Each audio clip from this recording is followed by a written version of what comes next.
Back to the channel, and today we're talking about Ryan Dunn. It's been a minute. I apologize for that. I've been out of town and I was hoping to get some videos out, but my mic situation just wasn't good and I didn't want to release y'all videos with really poor audio quality. So thanks for bearing with me, everyone. We're back into daily, semi-daily uploads, and Ryan Dunn, man, like, subscribe, comment, all that good stuff, because Ryan Dunn is shooting the lights out. Not something I thought I'd be saying about Ryan Dunn through 6-7 games of his career, where he is confidently firing off of the catch, fading into the corner. And it's not just the fact that he's like on a hot shooting streak. The volume and the shot versatility that Dunn has exhibited is so impressive, and one of the craziest outlier developments I've ever seen. We'll get into it soon, but Dunn was a really, really poor offensive prospect, and that has not been the case, at least shooting-wise, where he's confident shooting over contests. Like, D'Lo closes out contests. Ryan Dunn does not care. He's 6'8", 6'9", really long, and his willingness to take these difficult shots, like late clock, relocating to the top of the key, the mechanics don't always look perfect, right? It's not always so consistent. Dunn kind of like splays his feet inward and they go back out. It's not super balanced on the landing, but hey, man, the shot goes in late clock, and these are not just lucky shots, in my opinion. And I think a play like this is a good example to me of believing that Dunn is going to shoot more than, I think he's shooting like 35.5% right now, which is unbelievable given where he started, pretty much, right? And Dunn he's not just shooting in the corner, right? The Suns and Budenholzer, whatever devil magic he did, they're incorporating him into the offense as a real piece right here. Sets a screen for Durant before receiving the pin down. There's confusion between Luka and Clay, who Clay has just been a disaster on defense this year, man. But Dunn, it's wide open, and a lot of his shots are wide open, but that's what you want him to do, right? You want Dunn to be able to punish these defenses who play off him, right? The sell with Dunn is his incredible defense, and defenses have been playing Dunn like a shooter. Christie closes out hard to the corner. Dunn's able to take a couple dribbles, kick the ball out, relocate, and I don't think this shot ends up going in, but the process of getting there is really good. Like, he's confident, decisive shooting off of the catch, relocates into open space after the pass, playing off of Booker.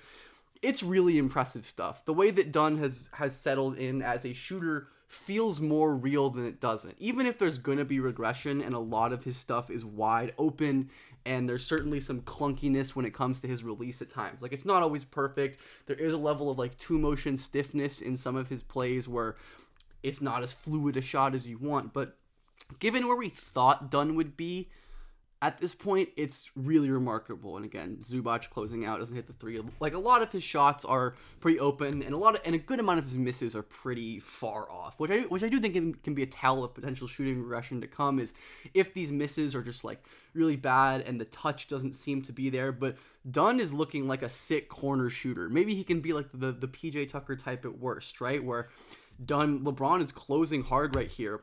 Dunn, with 10 seconds left in the shot clock, does not hesitate, fires this three over LeBron, and rips that shit. Like, the way that Dunn, the confidence that Dunn is playing with is killing me, right? And the volume to me is the most impressive thing. Let's sorting by 3-point attempts per 100 possessions. Ryan Dunn is 25th in the league, 9.4 threes per 100. That is absurd volume, and like we see at 35.5%, which may continue to dip a little bit, but the volume is really encouraging. Like, look at the guys around him.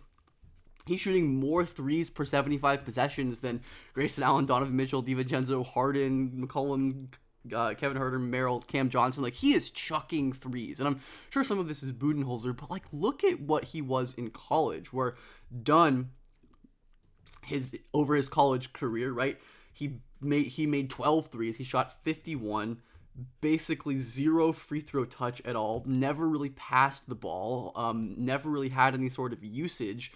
And if we look at the historical context, like, none of these guys, sub 55 from the free throw line, sub 3 threes per 100, became even kind of shooters aside from Aaron Gordon, who I guess could have, with hindsight, maybe be like a high-end outcome for Dunn. But even then, like, Gordon was a legit, like, interior scoring creator. He was a horrible shooter at Arizona, but like, he was a pretty high usage guy. Like, he could really drive, and Dunn just did not really do anything on the offensive end. So Tony Bennett, your days are numbered. Actually, Tony Bennett is fired by the time I'm recording this video, thank God. But yeah, none of these guys are shooters, right? And I think the fact that Dunn is shooting is a crazy, crazy development. And he is willing to try stuff on the interior. It's not like he is only shooting threes. Like, he's willing to take some, like, floaters in the middle of the zone. It's like a little outlet right there. There is some versatility in how the Suns have been deploying him, which I really like. It's not just these spot-up threes, and even if it was just that, right, that would be okay. Like, he's been willing to take some pull-up jumpers, even if they don't go in. I think the way that Bud has clearly empowered him to take the... I think I did not mean to show this clip twice. The way that Bud has clearly empowered him to try shit, even for a Suns team that wants to win right now, I think is really commendable. And one of the reasons that Bud is one of, if not, top 5 coaches in the league. Cannot believe he's still on the Bucks, but I digress. I really like using Dunn as a roller in these lineups with him at the 5, where I really like the Dunn at the 5 lineups. Nurkic has a lot of problems, and Dunn adds a lot of rim protection. And I think you can play him at the 5 in spurts. The touch, though, is still very inconsistent, right? Like, he misses this floater by a long shot. That was one of the big issues in college, right? Is that his touch just never really looked adequate. And on some of these plays, you can definitely see that. There are some moments, like we've seen, where he's shown the touch, but a lot where he's not. And Dunn's passing has also been pretty solid, like basic drive and kick. There's nothing crazy special, but he's shown more ability to put the ball on the floor and make reads than he did at Virginia, really. Which is kind of awesome. Quick extra passes, like nothing crazy complicated when it comes to Dunn's passing diet, but the fact that he's moving the ball well, it's not sticking, and defenses are closing out to him because of him as a shooter.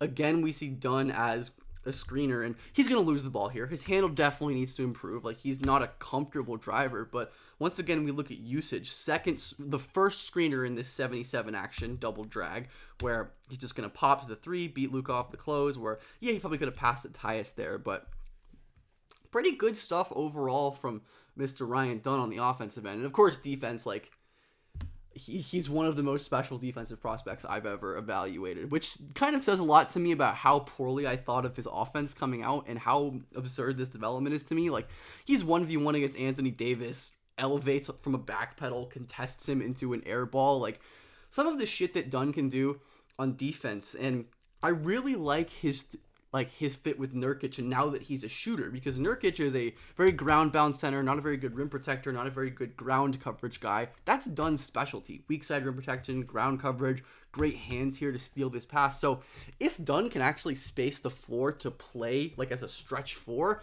that opens up so much for the Suns to actually use Nurkic and get the most out of his like high post passing hub stuff without maybe losing as much defensive value, because you have Ryan Dunn, and like we said, the Suns have played him at the 5 and been willing to do that.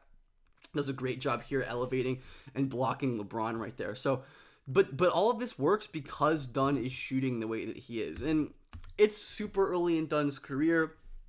Maybe he just totally falls off of a cliff shooting-wise. But I think I'm more willing to bet that this is somewhat real. Like, I don't think we'd be seeing this kind of volume and confidence as a shooter and some of the flashes of range and, like, movement stuff that we've seen if it was going to, like, regress. It's not like Dunn is shooting 45% on, like, 1 attempt a game.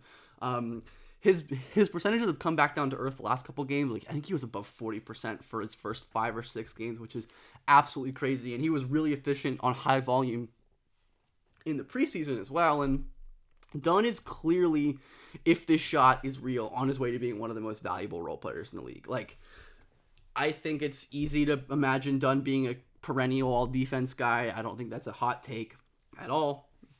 That's why he was a highly regarded prospect in the first place, or any of his regard came on defense. And man, if he's actually shooting with volume, like taking threes in a way that actually bends defenses, and you can see, like, even though he's a rookie with a terrible shooting track record, defenses are paying attention to him and playing him like a shooter because of what he's doing right now. And again, I just find that really, really commendable. I think it's such a cool development and another example of why draft scouting is so damn hard. But anyways, I'm so excited to see what Dunn can do the rest of the year, and I'm really happy about this because I think he makes the Suns a lot more watchable. I don't really love watching the Suns, but I like turning them on to see what kind of crazy stuff Ryan Dunn's going to do along with KD and Booker and all those guys. But I'm back. videos are back. Let me know what you want to see, and thank you everyone for being patient with me.